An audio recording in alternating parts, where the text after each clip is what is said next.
Cool. Okay, so these are the footages we've got. I'm gonna open the After Effects. Let's start fresh. I don't want to save that project. I'm gonna grab and bring all of the footage into my project. Let's start from the two shots. The background. That's the two shot. I just grabbed so I'm called that call it two shot, and I grab it and release it on the comp icon here. Let me just change the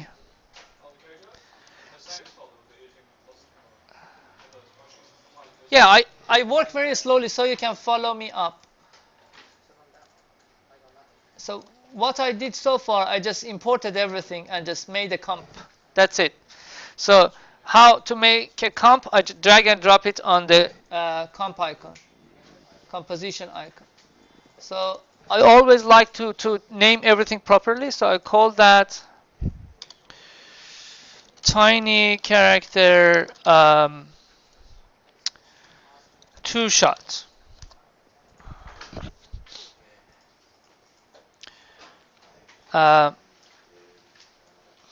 Or two shot comp. So how I start my compositing, I start with a simple collage. So I just bring in a proper, so I've got three versions. I start with last one. So just have a look at that. He's talking, oh, he's so funny. Okay, before that, I'm gonna okay, I'm gonna just select like not all of it, like up to here, and then press N, and then right. So you know that B for the for the beginning of the work area, B, and N for the end of it, and then I right click on this little gray bar on top and just say trim comp to work area. So this is the work area that I'm working on. I grab the foreground, I release it here. Oh, let's name it properly. I don't like so. Tiny character two shot FG foreground. Okay, I just release it here, and then so it starts a bit like that much. So it's not too much. Maybe we just use and trim the project here. Okay, that's better.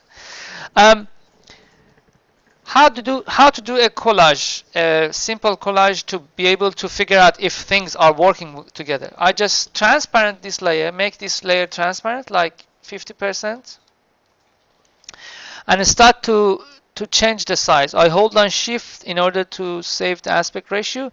So look at the eye line. The eye line just looks up to like here around. So the head should be here around.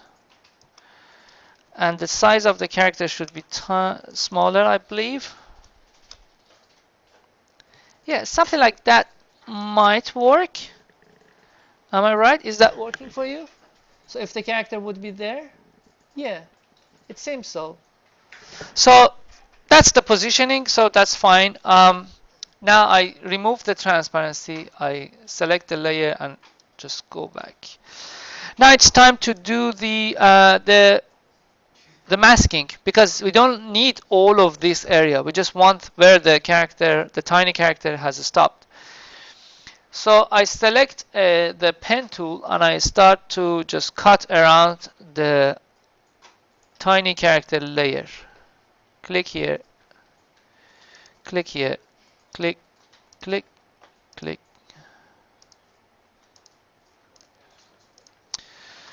Okay, let's go to the selection tool. Let's go forward and see them that nothing goes beyond the masking. Everything looks safe, all good. So even I can close it further. Not that much. Okay.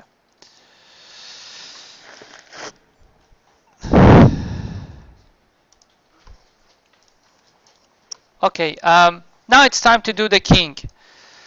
I just type here key lights and drag and drop the key light on this tiny little character. As you see, there are two different type of green screen, two different tonalities. This green is different than the other green. So how can I average a proper green selection? So I just select the screen color. You remember that I have to click and drag. Bang, it's gone. So, but if I go to the screen matte, I see that there's a lot of problem here. So you see that the character is not pure white. It means that there's a lot of transparency inside the character. So if I go to the final result, you can see the table through the character here. So it means that the masking is not the king has not worked properly. So I go back to the screen matte and I start playing around with screen gain. So my purpose is to achieve a proper wideness. So remember that adjustments here are not radical. You have to just do a touch of movement. So I just move it around. Oh, it's not helpful. So then I go to the next stop. I go to the screen matte and I use this clip white and clip black. So the clip black clips all these lower gray areas like here around. So clip black and then clip white brings back the whiteness. So you see that there's a lot of gray here. So clip white brings back those, you see, it just brings back, but you should not use it, overuse it, just a touch. Look at your character. If he seems all right, then you should be fine to go. The camera moves here. Look at that. Who was the camera person? So you see that the camera moves. The camera moves a bit. Can you see that? So here you see, look at that. The camera moves. So we're gonna fix it. I'm gonna track the camera and then apply that to our character. But let's do it at the end. So we did a proper king, but still the character stands out. It doesn't belong to this environment. Why? I have to do a couple of color grading. First of all, look at the whiteness here. So there was a white paper in the scene, but if I create a white, so if I create a white shape here, this is the actual whiteness that you see here. This seems white to our eyes, but the color temperature is different. Our brain translates that to whiteness, but it isn't. So you see that there's a lot of like blue and kind of like red together, a purplish kind of color on that. So this exploration helps me to realize how to do with my character. So I have to adjust the color of the character and make it brighter, and also I have to change the color temperature to match to my background. So this is how I start. So can I take this away? Yeah, you can take that away. Yeah. Thank you so much, Mari. Thank you. Any problems? I'm the best. Okay, so I'll start applying a curve. Why I love using curve? Because that's the most flexible color grading tool. So how to read the curve? Here, look at here. It's this line, this bottom part are the blacks and the top part are the whites. And this is the current image and this is the result. So X is current image and Y is the result. So this line says 1. If I change to 1, if I give 1, I receive 1. If I give 2, I receive 2. So it means that there's no change. But I can start working with these curves. So what I'm doing now, you can say that I don't touch the absolute blackness. So the thing that is completely black is black, remains black. The thing that is completely white, I mean like absolutely white, remains white. But the gray values between, they start to be brighter. So this is called a logarithmic way of adjusting the color. So an S-curve here, what an S-curve here does, so the S-curve here, it makes the bright area brighter and the dark area darker. So this is why it is called a contrast curve. So this is how you have to play around with the curve. Now what I'm going to do, I just add a touch of brightness on the character. And also I start, so if you remember, I see a lot of red in him. I grabbed, so as you know, I worked on all the channels together, but I can work on the channels separately, one by one. So I grab the red channel, lower it down, just a touch, and lower down the green channel as well. Yeah, that's better. So it's more close to what we want. But still I need a little bit of more brightness. Maybe I go back to the RGB. I need the brightness on the dark side as well. So I go to the dark side. Yeah, that's better. If you look at the character, the tiny character looks very sharp because the image was high quality. But if you look at the background, the image at that size, like look at that sofa, or look at his hand, is a bit blurry. So the next step is to make the foreground imperfect to match with the background. So I add a fast blur to the foreground, but not too much, like 2 or 3. 2 or maybe 3. It's not visible to the eye, but it can be sensed, it can be felt. So like, look, without, with, without, with. You're not gonna spot it right away, but that little blurriness helps to merge the foreground and background very well. I always do a little bit of transparency as well, like I select the layer, press T, and like 98, just 2% transparency. Again, it cannot be seen, but it can be felt. It helps to merge the up layer to the bottom layer. But what makes us to merge those together very good? First of all, let me just use the pre-blur in the key light. There is a screen pre-blur. If you see, look at this, around the character without pre-blur and without with.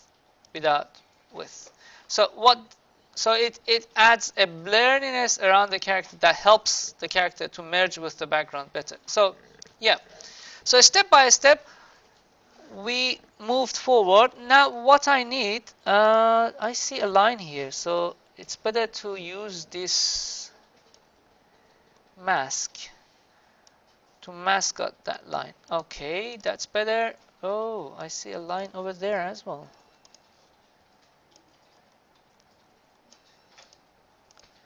Okay, all good. Now I'm gonna create a shadow. So you see that we have to explore how the shadow works. I see a light that casts on this guy and a shadow that is casting here. So you can analyze the direction of the light from here as well.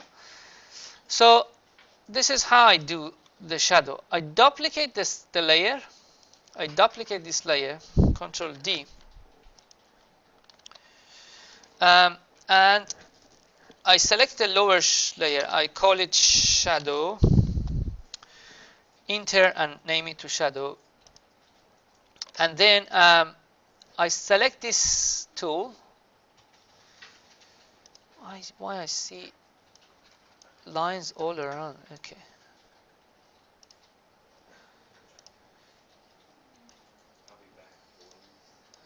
Okay, that's better. The shadow. Select this tool. Pan behind anchor point tool. So I move the pivot point, the anchor point, right under his feet. And then I use the rotation tool. I rotate it like here. Yeah, that's the direction of the lights. But it should be flipped. So you can turn off this mask visibility and use a selection tool to flip it. I'm going to rotate it and I'm going to create an intersection here because then when I mask it out, it helps to merge better. And I'm going to move that here. And it's, yeah, because I don't want to see that little. Okay. Now it's time to tint it to black. So I use a tint, drag and drop tint to the shadow layer. White should be black too. It should be transparent. Like I press T, maybe like 50% transparent. No. Less. More. Yeah. And then a fast blur again.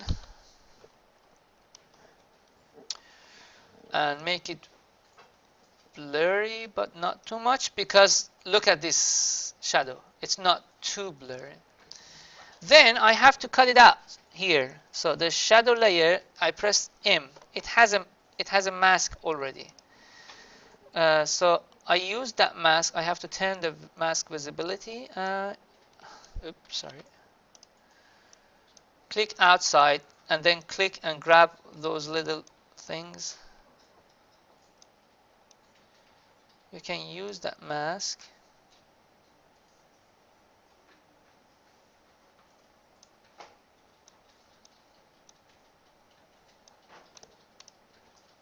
Okay. Now he's kind of merged with the background. But as you see, the background moves. So what I'm gonna do is select the background. So let's preview it for a while. I'm gonna preview from here to like here, not too much. You see, I have to animate the mask. So let's start. Select the shadow, press M, and I start to animate this mask path. Move forward. Animate it here. Nothing changes, so just a little. Nothing changed up to here. That's why I add a keyframe. But from here, the giant character moves his hand. So I have to animate the mask. And then he returns back.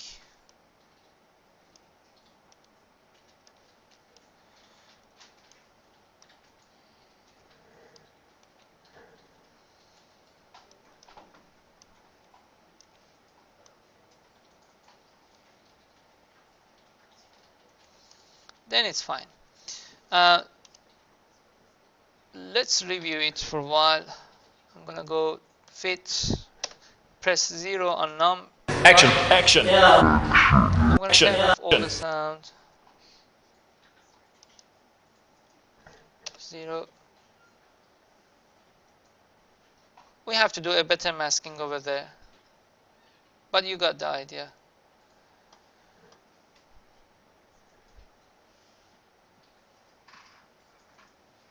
Or I can go safe. Well, the shadow should be here, so, and the shadow should be shorter, I believe.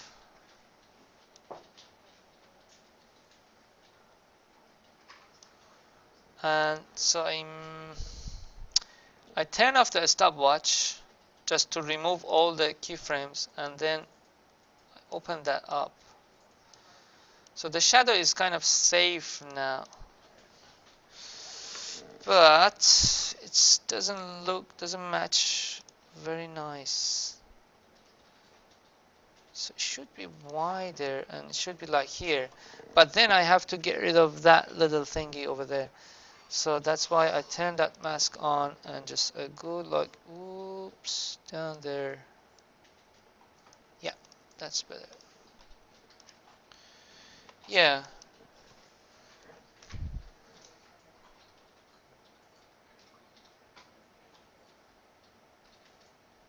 Okay, that's cool.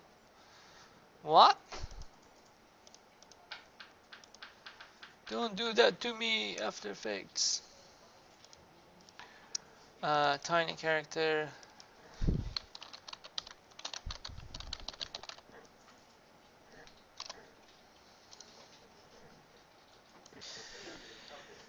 Okay, so where were we? Yeah, so the camera moves in the background.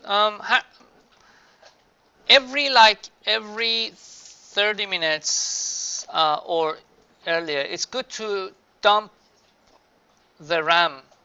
So there is edit purge, or as it says, purge the RAM, purge all memory. So Control Alt Numpad. So you just purge all the memory so the After Effects doesn't crash.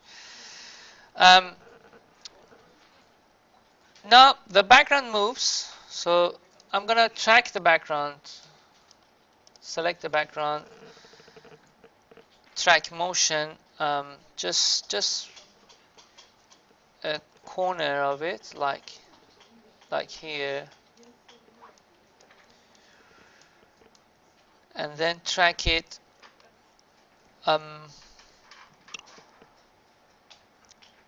Track camera.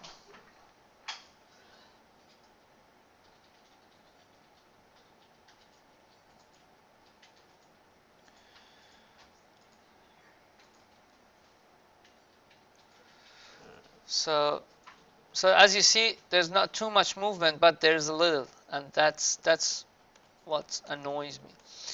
So I just add a null layer, null object, and then while it is selected, I say edit target. So let's name it properly.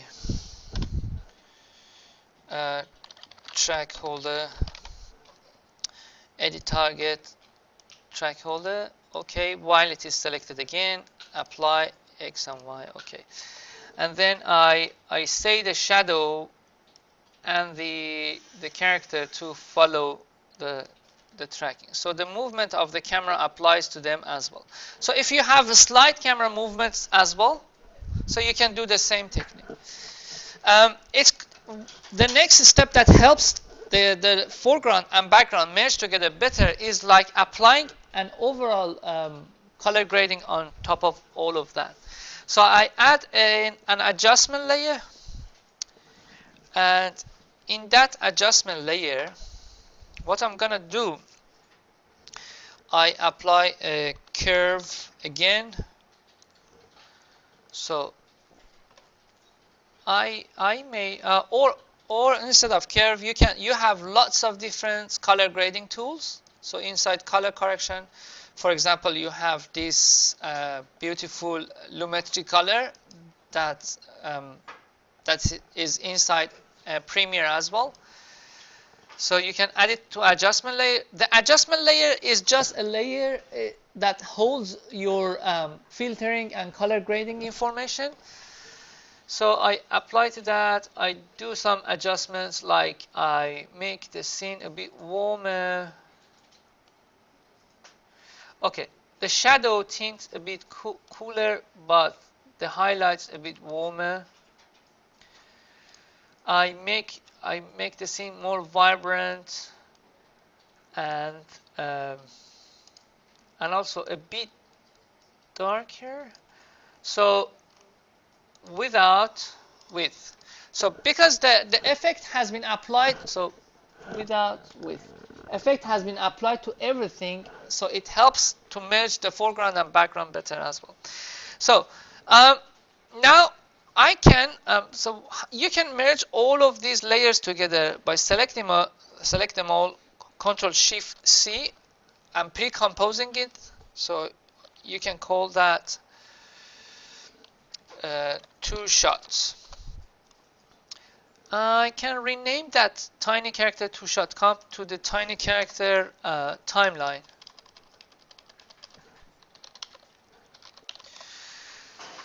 Because I'm going to work on the other shots and bring them all one after another to this folder. So the other shots might be like an over shoulder here. So it is like low angle shot, and we might use just like this amount of time, and I trim it off.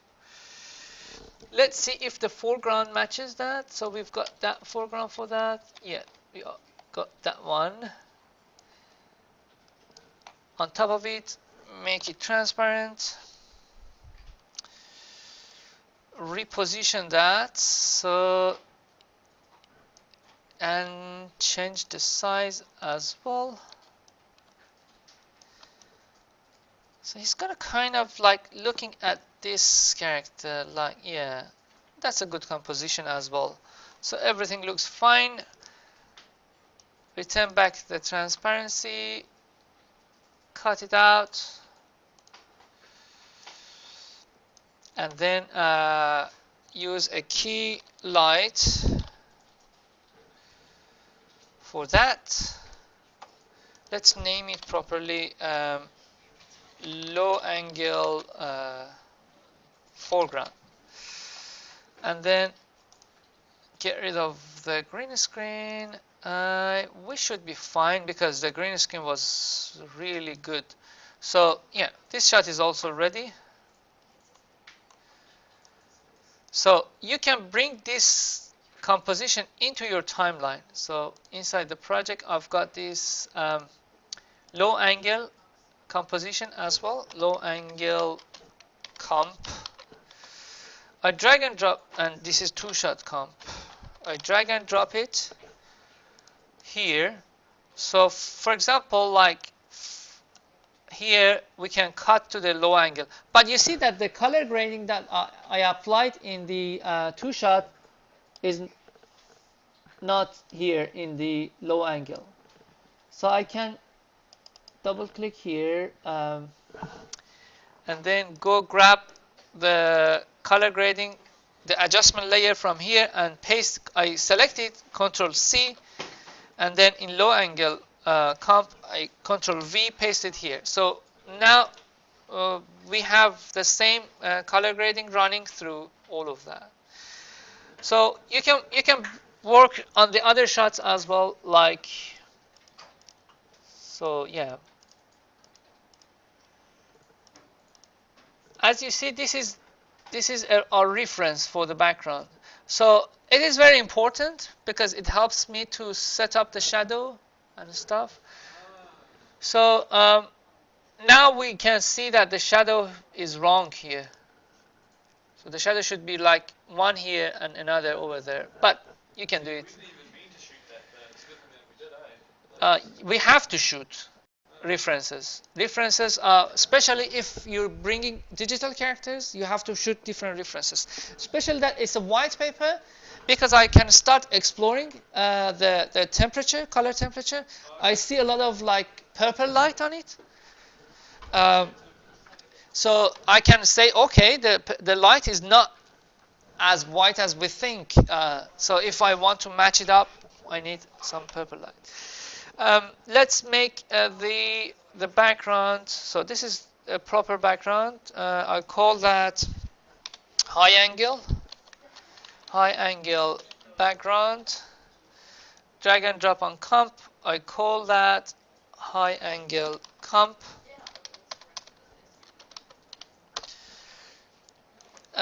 And this is high angle foreground. Drag and drop it here. Press T. Make it transparent. Position it, like properly, like here around should be fine, or lower it down. Make it smaller as well. Like that much. Here should work. All good. Return it back. Key light. First of all, let's cut. We don't need to do all the key light all around. Just make sure that the movement. Okay. So I have to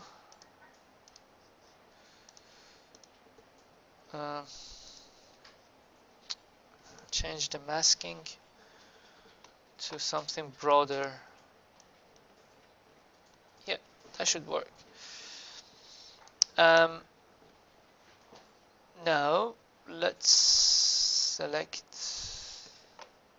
and we're good. We're good to go.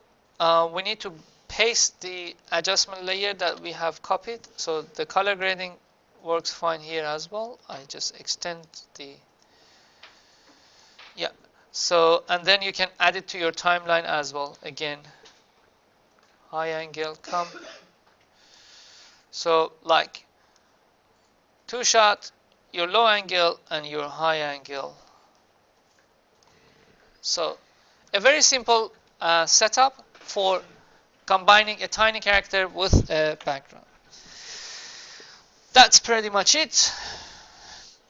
Any question? I'm gonna save it.